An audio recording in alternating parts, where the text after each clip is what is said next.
Hey everyone, Barry Habib here at MBS Highway, and I have a special treat because I am joined today by two really dear friends of mine here in Philadelphia speaking at the AIM concert. So here to my left is dear friend and Culture Matters wizard, Jay Doran, and my other dear friend here to my right is just one of the most respected individuals in the mortgage industry, and Dan Horanyi. And both of these gentlemen just want to kind of get some ideas for you as we close out 2018. We head into 2019. So, Danny, let's start with you. What do you think, from a mindset perspective, things we should be thinking about, some of the techniques we should be looking into going ahead for 2019 in a very much changing environment? Well, I think the main thing to know, as you like to say, Barry, is that we're in the real estate business, and real estate in 2019 is going to be hard. And it's going to be hard for a lot of reasons. It's going to be hard for actual technical reasons in the marketplace, and it's going to be hard because people will perceive some of those reasons and the media will portray some of those technical reasons out of context or out of proportion. So we're going to have to both deal with the actual hard parts of the economy and the mortgage and real estate market, but also all the emotion that comes along with that. So Danny, obviously one of the top producers ever in the mortgage industry, but really knows how to command a team and put a plan together and execute.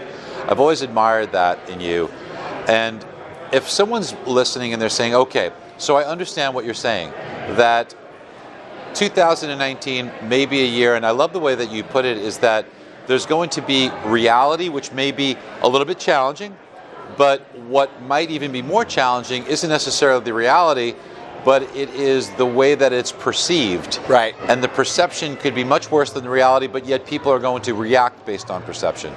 So one or two things that, if you were going to say, here's what, if you're listening, this is what you should be looking to execute as we begin this year, what would they be? So I live my life by quotes, and that's kind of how I operate my day. As I filter my reality through quotes. So one of my favorite quotes is, "Stay calm through chaos." Just stay calm. If your clients are afraid and you're afraid, you're going to multiply that fear, and nothing's going to get done. If you're calm and they see that you're calm, they're going to trust you because you know way more about the market than they know. So if they look you in the eyes and you are calm, that is going to go miles with them, right? So stay calm through chaos. And the next quote that By the way, is that like when you're flying in the plane and you see that the flight attendant looks calm, you feel a little better even though through turbulence, right? Right, exactly. And there's going to be some turbulence, so just stay calm. The other quote that I think is really meaningful right now is, your clients are buying the destination, not the plane. If it was about the plane experience, I wouldn't go anywhere. It's miserable, right? Yes. And the process of getting a mortgage and getting a home, as we're going through this turmoil and everybody's trying to figure out where they fit, right? The realtor's trying to figure out where they fit in the new economy. The mortgage professional is figuring out where they fit. And there's a little bit of confusion there. The clients are feeling that. And that plane ride is getting a little bit more tumultuous. But if we just understand, we're calm first, and then we understand that they just want to get where they're going. They want to be in Maui, right? They want to be in their new master bedroom with this jacuzzi jet tub. That's what they want. They don't need all of the, they don't need to see how the sausage is made, and we just get those two things in our own heads, we're going to be fine. Now, you've been able to build this great team to be able to do help all these clients. Would you say that cultural ethos or idea for your clients translates to your team? Well, I think that ultimately, and I mean, this is something that Barry brings to his team. We heard some speakers today, right?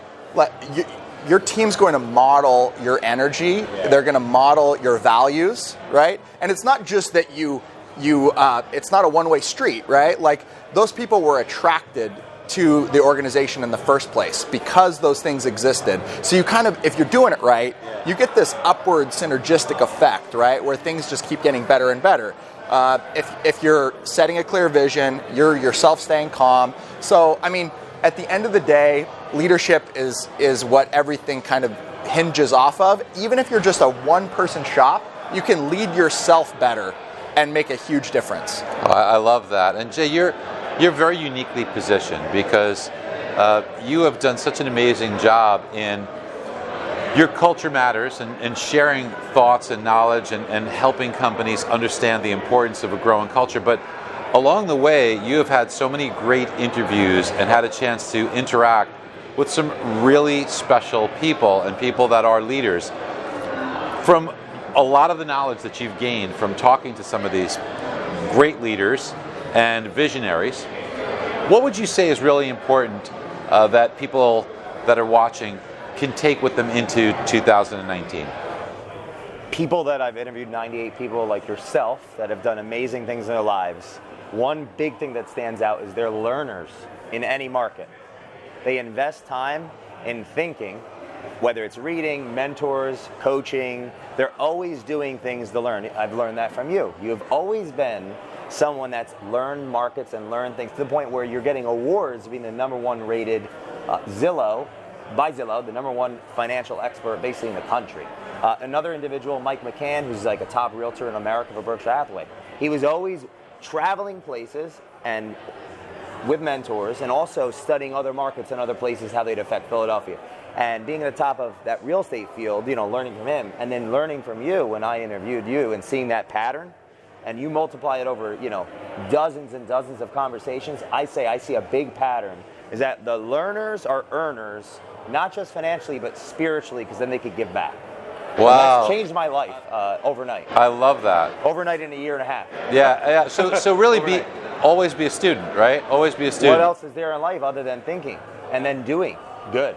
I don't know. And by the way, don't be afraid to take what you learn and try and share it with others. I found that the best way of learning is by teaching, interestingly, right? Because when you learn a concept, talking it through, thinking it through, and maybe talking about it, and in a way teaching it to somebody else, you really start to gain a deeper understanding of it. It's very, very interesting to do that. That's another thing I've seen, and when I interviewed you, I picked up on it very clearly as well, is the interest in others and their success, even if it's almost in spite of ourselves, to just keep giving and just keep giving. And eventually it comes back, because it just, even today, like how we're all here. Yeah. So yeah, that's what I see. So Danny, this is something that I know you do so well because you're such a great teacher, whether it be to real estate agents or your teammates or really the industry at large. Tell us what inspires you to go out and do that teaching to others. Well, I mean, Jay, I think, brings up a super great point, which is once you recognize the power that has in your own life, you get really passionate about it. And I could say that that's kind of what has happened to me as well. When I made the commitment to kind of personal development and getting committed to learning my craft in the mortgage industry in a very deep way in order to kind of step ahead of my competition at the time, that had a significant impact on me, positive impact, right? So the way my brain translated that is, this is good, more of it's better, and I don't need all of it, right? So I can then pass that along to the other people that I care about, my clients, my family, my team, my friends, and bring that in the industry as a whole. Because here's the thing, and Barry, you are a massive proponent of this. If you're not a master of your craft, you should not be serving families. It is too important. What we do is too important, and the end result for that family is too important for you not to be a master of your craft when you're bringing them a solution. So for me, I would be embarrassed, right, if I wasn't there at the top of my game when I was sitting in front of that family saying, hey, this is what the strategy I would recommend to you is. Danny, when you say that, it reminds me of a dear friend of mine, one of the really great men in our industry, Jeff Strode. And Jeff Strode always uses that term, you need to be a master of your craft. So it reminds me of something that Jeff always says. But, one thing that I like to just kind of use, and I used it today in my talk, is that a surgeon doesn't have a cursory view of what the condition of the patient is or what they're about to do. Okay, they're going to be an expert. And because they have that amazing expertise, they can charge a lot of money and people are depending on them and people will wait to see them. That surgeon's not out there, sending out flyers, okay? So people know that surgeon is somebody that they need, that they depend on, that they wait for. You need to be that surgeon. You can't have a cursory view. It's got to be deep, it's got to be precise, and it's got to be better than anybody else's. Guys, what a pleasure to get a chance to see you. I got to give you a shout out. I quoted you today because you said that. It took time to think that through. To the amount of value, I said, I got to share this on Facebook. Thanks. So that's how it works. There you go. Yeah. There you go. Absolutely. Well, thank you. Thank you so much.